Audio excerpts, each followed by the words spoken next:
Cześć, witam Was Energik.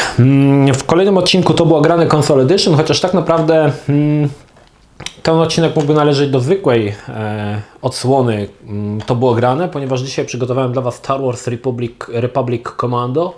Oryginalnie w grę grałem na PC-cie, jednakże nie mam wersji PC-owej, mam wersję Xboxową, która też działa w trybie wstecznej kompatybilności na Xbox One X. Jest to gra w trybie Enhanced, czyli można powiedzieć, że jest to na konsolę jest zrobiony port gry z PC-ta. No i można sobie tą grę oczywiście ograć na Xboxie, tak jakby się grało kiedyś na PC-cie, więc w zasadzie nic nie tracę. Z grami z Gwiezdnych Wojen mam pewien problem.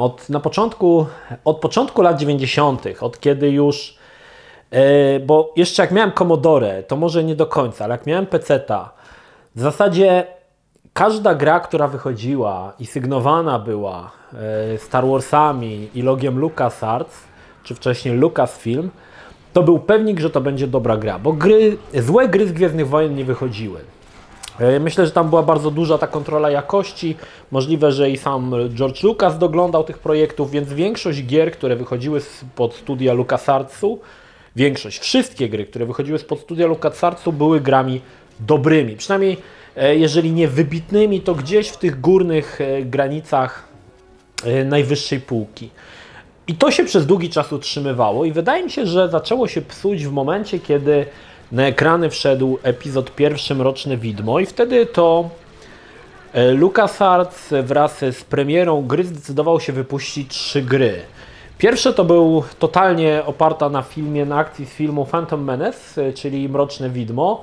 Gra z perspektywy trzeciej osoby, troszkę z takiego widoku izometrycznego z góry. Ja muszę przyznać, że to była gra dosyć słaba. Ona owszem oddawała ducha Gwiezdnych Wojen, ale jeżeli przyrównamy tą grę do tych wcześniejszych tytułów, to ona wyszła dosyć słabo. Wyszedł jeszcze Racer, chyba najbardziej, w mojej opinii, najlepsza gra z epizodu pierwszego, czyli wyścigi podracerów, i wyszedł totalny krap, czyli Gun Frontier. I to się chyba zaczęło troszkę psuć. Wydaje mi się, że też doszli do wniosku, że na podstawie swoich filmów muszą wydawać gry, żeby jeszcze na tym zarobić, a czy te gry będą dobre, czy złe, nieważne, bo fani i tak kupią, jeżeli będzie na tym znaczek Gwiezdnych Wojen. I Republic Commando jest jednym z tych tytułów, który wyłamuje się z tej smutnej w tamtym czasie rzeczywistości. Gra, która ukazała się w 2005 roku i teraz nie wiem tylko, czy to było przed czy po Ataku Klonów. Wydaje mi się, przyjmijmy, że gdzieś w okolicach premiery drugiego epizodu Ataku, czyli Atak Klonów chyba, nie pamiętam, chyba tak. Republic Commando był takim mechaniką, był grą FPS. Starał się nawiązywać do najlepszych toolsów tego gatunku, czyli na przykład Dark Forces, ale miał własny, osobny jakby sznyt i własny pomysł na rozgrywkę. Gra jest jedyną grą ze świata Gwiezdnych Wojen, gdzie sterujemy całym teamem. Mamy tytułowych komandosów, składa się na nich 4 komandosów z nami. Oprócz nas jest jeszcze, teraz żebym pamiętał, Fixer, Scorch i Sev. Każdy z nich ma troszkę inne umiejętności, ale to jest takie troszkę, można powiedzieć, nie do końca się przekłada na rozgrywkę. Niemniej Fixer jest specjalistą od komputerów, Scorch lubi wysadzać, a Sev jest takim typowym karkiem, który lubi, powiedzmy, strzelać. Zostajemy wysłani na 3 misje. W trakcie gry mamy 3 misje. Rozpoczynamy akcję w słynnej bitwie o Geonosis, która odbyła się właśnie w epizodzie drugim. Gra oparta jest na takim prostym zarządzaniu składem, kiedy możemy wydać jakieś rozkazy, a to żeby ktoś obsadził wieżyczkę albo stanął w pozycji snajperskiej i zaczął strzelać, bądź też na przykład wydajemy naszym chłopakom rozkazy, żeby albo się uleczyli, albo na przykład, żeby otworzyli drzwi, czyli takie typowe, znane z Rainbow Six Bridge, Bang and Clear, czyli otwieranie drzwi, wrzucanie granatu i oczyszczenie całego pomieszczenia. Oczywiście tutaj nie ma to za dużo wspólnego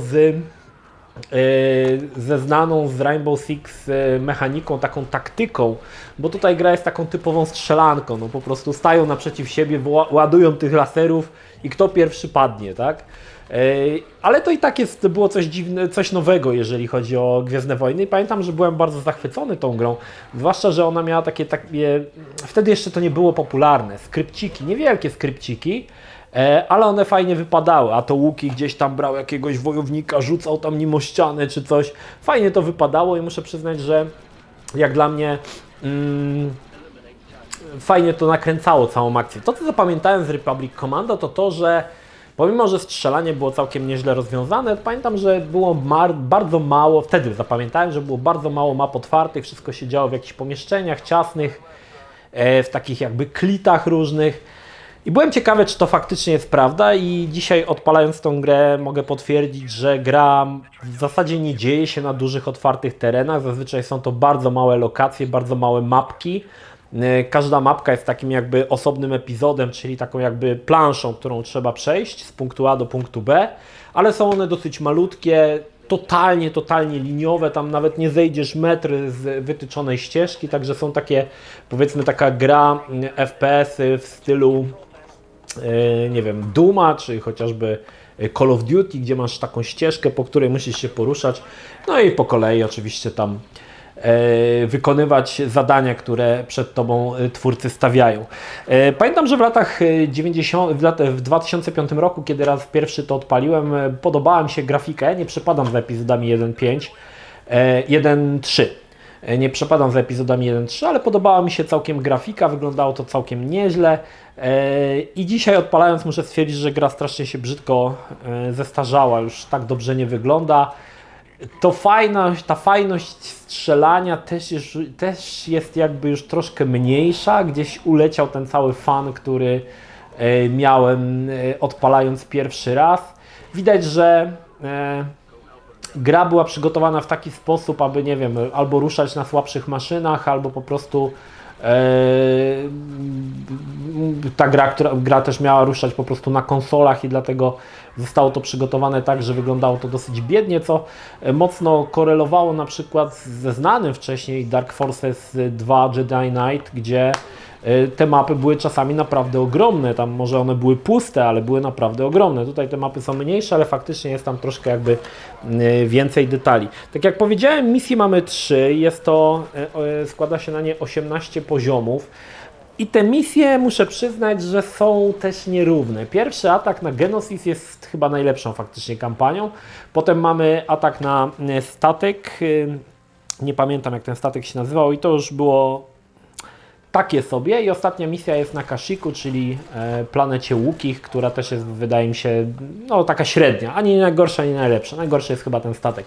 Niemniej jednak cały ten pomysł z zarządzaniem składem wypadł bardzo spoko i pod koniec gry, kiedy już mamy w małym paluszku zarządzanie, bardzo szybko potrafimy oczyścić całe pomieszczenie, obstawiając w odpowiednich miejscach strategicznych naszych ziomków, którzy zaczynają próć ze wszystkiego, co mają, no i oczywiście niszczą całe te, wybijają wszystkich do nogi, tych wszystkich złych, zaraz jak oni się nazywają, Tradosian. Okej, Tradosian. Niemniej, gra jest bardzo krótka. To też wydawało mi się, że pamiętałem z premierowej wersji, którą grałem na PC, wydawało mi się, że gra jest troszkę dłuższa. A tutaj się okazało, że jest ona niesamowicie krótka. Przede wszystkim dlatego, że te poziomy są bardzo takie malutkie. Oczywiście twórcy też przygotowali dla nas tam troszkę niespodzianek, a to będziemy walczyć z jakimiś bossami, a to można podnosić na przykład, to jest też ciekawe, broń po przeciwnikach. Zazwyczaj mamy swój karabin, który można zamienić albo w granatnik, albo w snajperkę i to jest broń, którą mamy stale przy sobie, a gdy nam się skończy amunicja, możemy się przerzucić na pistolet, ale zawsze możemy podnieść jeszcze jedną broń dodatkową po przeciwnikach. Tam tych broni za dużo nie ma, Natomiast jest to takim dosyć ciekawym, bo zawsze to ten broń się zbiera i potem można było zmieniać, tak? Mogłeś tych broni mieć tam chyba z 9, sobie zmieniać między nimi. Tutaj jest troszkę to inaczej rozwiązane. Czy wersja na Xboxa jest lepsza, czy od wersji na PC-ta? Wydaje mi się, że nie. Wydaje mi się, że to są dokładnie te same gry. Ja przyznam szczerze, że w wersję PC-tową nie grałem już albo jeszcze więcej. Aczkolwiek do jakiegoś materiału o Star Warsach chyba fragmencik ogrywałem, ale zupełnie tego nie pamiętam. Wydaje mi się, że to jest dokładnie ten port z PC-ta przeniesiony właśnie na Xboxa. Dzisiaj faktycznie ta gra już nie ma takiego uderzenia, jak to było kiedyś.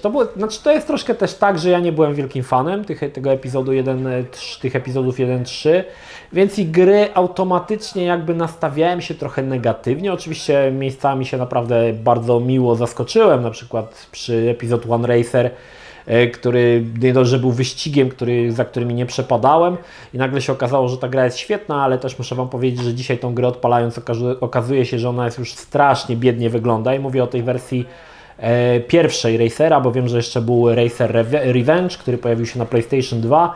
Mówię o tej pierwszej wersji Racera, że on wygląda już strasznie biednie, aczkolwiek nadal to uczucie pędu zostało zachowane, ale może o Racerze jeszcze kiedyś tam się uda jakiś materiał dograć.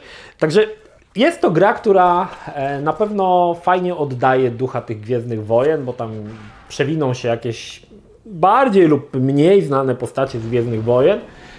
Pojawi się nawet generał Grievous, na chwilę się pojawi Yoda, ale to są takie migawki, których myślę, że nawet nie warto wspominać.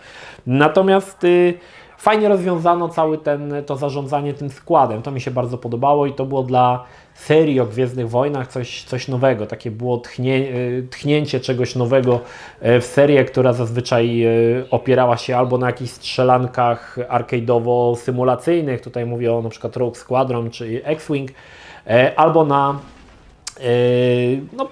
przeróżnych grach, bo FPS-y też się pojawiały, ale głównie to te gry były raczej później trzecioosobowe wraz z Jedi Academy.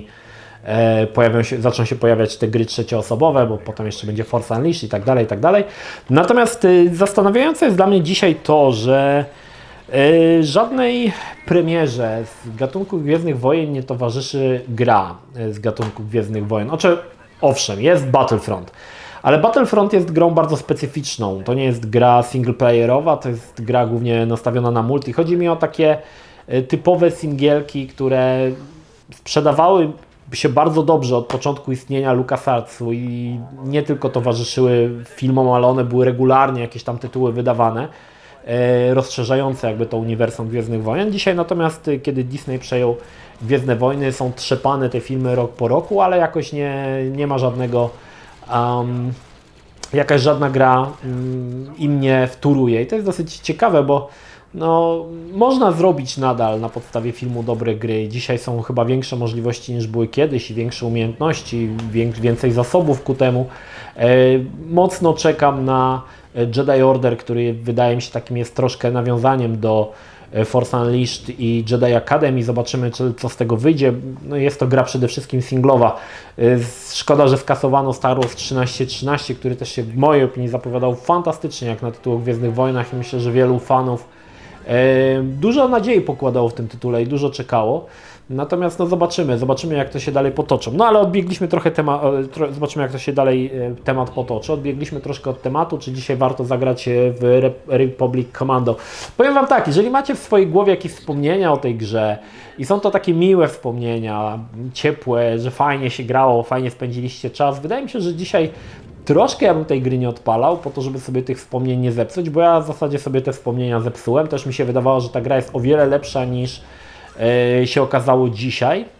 A wierzcie mi, że to jest ewenementem, bo zazwyczaj ja doskonale pamiętam te gry, w które grałem i nigdy nie rozczarowuję się, bo doskonale kojarzę te wszystkie mechaniki i jak to się wszystko tam toczyło. Natomiast Republic Commando jest taką grą, którą jakoś bardziej pozytywnie w mojej głowie to wyglądało, jakoś lepiej mi się w to grało niż w rzeczywistości, kiedy zacząłem dzisiaj ogrywać ten gameplay. Niemniej, jest to gra z Gwiezdnych Wojen, myślę, że fanom nie trzeba przedstawiać. Kwestia epizodu drugiego, czy lubicie, czy nie lubicie klony. Jedni lubią, inni nie lubią. Myślę, że osoby, które są w moim wieku, raczej nie uważają tych epizodów 1-3 i nawet nie uważają tych epizodów powyżej epizodu 6. Nie jest to nic złego, ja też nie neguję, bo wiecie, to jest trochę tak, że kiedyś mi Arash powiedział w sumie taką dosyć oczywistą prawdę, że on lubi Gwiezdne Wojny i dzięki temu, że Disney trzepie te filmy z roku na rok, ma więcej filmów z uniwersum, które lubi.